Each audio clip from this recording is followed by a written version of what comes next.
he was like, I'm finished! I'm done with this! And then in the morning, you kind of just like, what the fuck am I doing? Back to this guy. Hey guys, and welcome back to Shit Happens Podcast. My name's Kayla. I'm the creator of this podcast. This is a podcast where we basically talk about all the shit that we be going through in life. We be going through shit, so we're gonna talk about it here. Period. It's still a place for us to grow. Just a place for us to talk. When you be just talking with your friends and chilling and shit. This is just that space. I have a special guest. He's actually been on the pod before, so you can go ahead and reintroduce yourself. I'm Saran. You can find my Instagram. It's a French name. It's Fontaine Stay, so you can it's _Fontaine Stay. Also be on the screen in the description, so y'all can just go ahead and follow there. I asked Saran to come on the podcast because he actually has his own. You have your own clothing brand?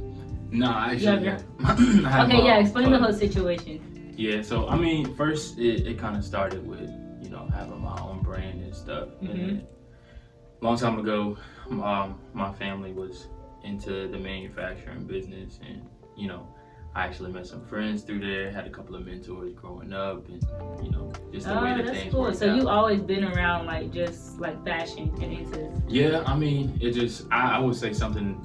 It's something that comes naturally, but at the same time, I definitely had to learn the different types of fabrics and just the actual behind the scenes to educate yourself on it and stuff. Yeah, it's a lot, and like I said, having family growing up in the business, you learn a lot. Yeah, so, that's kind of cool though, because growing up, now you know so much because you started from just a young age, I'm assuming. Yeah, I mean, it's something that I'm passionate about. So it's something that you, like I said, you kind of grow up around, and then having family in it, you see it every day, and then to grow up and just connect with different people on it, now to build it into an actual business. And then tell them about your business and stuff and what you're hoping to do with it, where you want it to go. So, right now I own my own manufacturing business, which is where I have an equipped team basically to make clothes from cut and sew. If you have a brand or anybody who has a brand who needs someone to produce their stuff or manufacture their items, you can definitely reach out to us. I'll make sure the Instagram is right there up on the screen. We'll drop it right there. You can come hit us up, and I mean, if you just want to kind of learn more about clothing and network with a lot of brands and designers and even graphic designers, I run into a lot of those every day. Really? So. And y'all kind of just talking stuff and have throw ideas of what y'all want to do? Listen, it's crazy. Once you get into, people who do graphic designing, and then, you'll be surprised the type of brands that you run into and the type of connects that you make. Yeah, and that's so cool because you just have a bunch of creative people connecting and throwing ideas and kind of just topping off on one another and helping each other out. Definitely. To just grow and stuff and fun. It's like an adrenaline rush, I feel like. Especially knowing the journey, what it took to get to this point, it definitely does make it that you appreciate it. The first thing I wanted to ask you was, at what point did you decide to take your craft seriously, and how did it start? Take it seriously? He was all right, this is what I do. I want to start this brand. I want to start letting people see what I can do, and I love this. I want to just take it more seriously, basically. It always been a dream of mine. It was at first, it was really kind of hidden. Kind of growing up, all I did was pretty much basketball, sports. So it was always pretty hidden. Yeah. But you could kind of see it. I always been into clothing. I was always that was different. Just you, yeah. Pretty much. So just trying different stuff and being able going out shopping and seeing different people to now growing up, and this is what I do every day. So. Yeah, that's cool. And then, so how did you start it? What did you do first? Did you plan it out or? Well, coming from my family first, and then them having a plan, and then just teaching me the plan as they grew older, but kind of being able to manipulate it on my own and actually come up with my own plan. It took a lot. It definitely took a lot, but getting it to where I wanted it, and you know, it was just really stepping stones to kind of plan everything. Was those steps, was that like dragged out through like years? And like, were you getting frustrated and stuff like that? Or like, talk a little bit about your experience. So with, like, I would say like anybody with any business, but especially in the clothing industry, like listen, before you win, you're gonna lose like 1 trillion times. You're gonna lose a lot of money. That's so true. You're gonna lose a lot of money. You're gonna disappoint people. You're going to disappoint yourself. Like, it was several times where I wanted to just be like, man, I don't want to do this no more. What am I doing? I could be doing something else with my life. But you know, when you're really passionate about something, it's hard to get away from it. So. Yeah, that's facts right there. Yeah, basically, this kind of just relates to what I just said. Were there any obstacles or hardships that almost made you want to quit? Like, do you know something, like a specific story that made you was like, I'm finished, I'm done with this, and then in the morning you kind of just like, what the fuck am I doing? Back to this guy. I would say the start was extremely rough. Like, I was taking L after L. I was like, oh my gosh, I don't have what I need. You know, investing, getting the correct paperwork, and just, like I said, finding employees. And I mean, it all was pretty difficult, you know, getting to where my material wasn't, you know, as best as I wanted it to. And were you like working other places while like starting up your business and doing were other things taking your time? Yeah, I mean, I've always been a person with, you know, that's been big on like multiple sources of income, which is, I mean, you know, it's just, it all depends on what you're trying to do with it. And a lot of times I would invest that money into the business, and then, you know, it was to a point where like I was losing it, and I'm just like, yo, like you're blowing the bag. You can't keep doing that. But like I said, you know, before something gets good, like you gotta lose several times before you win, because it makes that win like, okay, you learn. 100 times better than no, for real. And that's the main thing. Like you want to learn from that stuff. Like, a lot of people just think, oh, I done lost a couple times. Like, nah, it's time to quit. This ain't for me.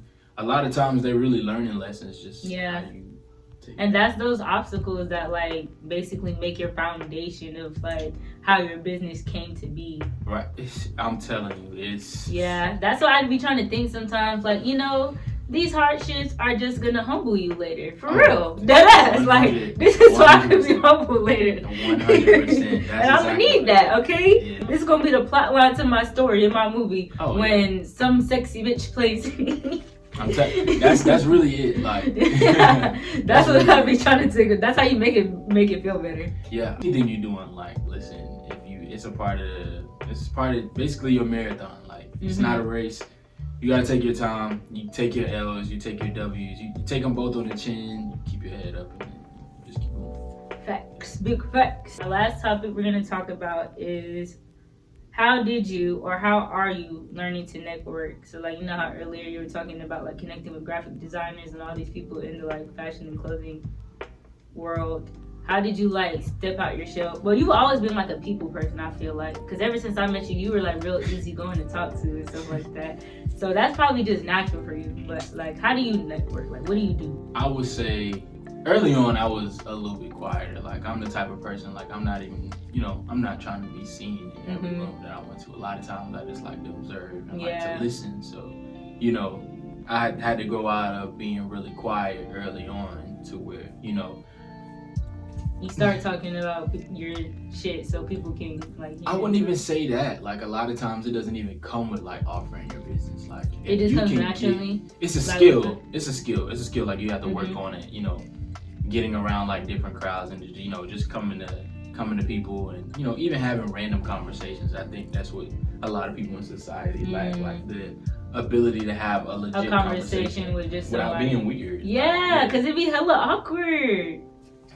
I'm telling you, in any business where you have to communicate, and that's how you network, that's how you get in different places. But like, if you can't hold a legit conversation without freaking out, like, it's not gonna work. Yeah, that's something I say I definitely have to work on, because I don't know, when I'm talking to people, I feel like I kind of just freeze up, or I don't say the right things to keep the conversation going, and it kind of just gets dry and stops. Because I start overthinking it in my head instead of letting it flow naturally. You know, that's crazy. That's a lot of people. A lot of people are like that. Yeah. You know, even And I'm then, so telling you, imagine dude. having two people having a conversation like that. Exactly. I'm telling you, through the phone, you would think like, you know what I'm saying, this is the most social person in the world. But like actually having to put your phone down, like let's have a legit conversation. In person. You present this to me, I present this to you, and I'm gonna tell you what I think. Like, you know what I'm saying? Yeah, it was hard because people be like kind of I feel like we put on fronts kind of when you're meeting someone new instead of just being like yourself. Like I do that too, and sometimes I'm really trying to like break myself down to remain myself while still, you know, coming off across a good, nice person. Because I feel like sometimes I come off as mean or something. Because I got an RB, what's it called? Resting bitch face. Okay. So that also like presents people like, okay, do I want to talk to her? I don't know. But yeah, I just wanted to not be awkward and for conversation just flow naturally. When it comes to that, I would just say, you know, if you being yourself is like, that means you're being genuine. You know, a lot of times you go to like interviews or you go to meetings or you go to, you know, just anything where you got to present yourself in kind of like a professional manner. You obviously want them to get your best impression, but a lot of times I just tell myself like, if you are not your best impression, like that means you probably don't need to be there. Right. Like I honestly think I'm like, you know, a good person. You know, I say people think I'm very nice person when they finally get to meet me and shit like that. But I don't know. I just be so thinking that like, people who don't know me, when they just like instantly like judge me off of just looks and stuff like that, or just minimal conversation, that they won't be interested to get to know me, to see that side that I'm actually cool. That's the world. I mean, you got a lot of people who say they look at me and I look like I don't want to be bothered. Which I mean, yeah, sometimes you do look at you and think that. 10% of the time it's like that, but a lot of times like I'm always open to conversation. I love having conversations with like real conversations. Yeah, deep conversation that actually has something like meaningful behind it to back it up, and you can actually go on, have different opinions maybe, and just like, you know, talk like shit like this. You know what I'm saying? Instead of just some like. I think that helped to get people out of their shell. Like I think that's a real fear. Like I really feel like people have a fear of communicating. Like it just be so surface level communication sometimes, and I can't really get into it. It's especially like before we even do any kind of business, like as a person, like I'm already, if we do business in person for sure, like I'm already connecting with you, like okay, like you gotta break the ice kind of a little bit before. Because like if you just go straight into like, you know, you could tell like it's gonna be fake or a little bit, like, and it just feels so superficial. So that's why, like, I don't know, when I be having people come on the pod and stuff, I like to talk to people I know or stuff like that who have like actually had talks with me, because it feels natural when we're on the pod and actually chopping it up, because we be doing this behind the scenes the same way. Exactly. Like even on a podcast, I just feel like when you're on a podcast, like it depends. You should be comfortable, right? That especially with a podcast, yeah. And I mean, because it's almost like you talking to yourself, but you're not.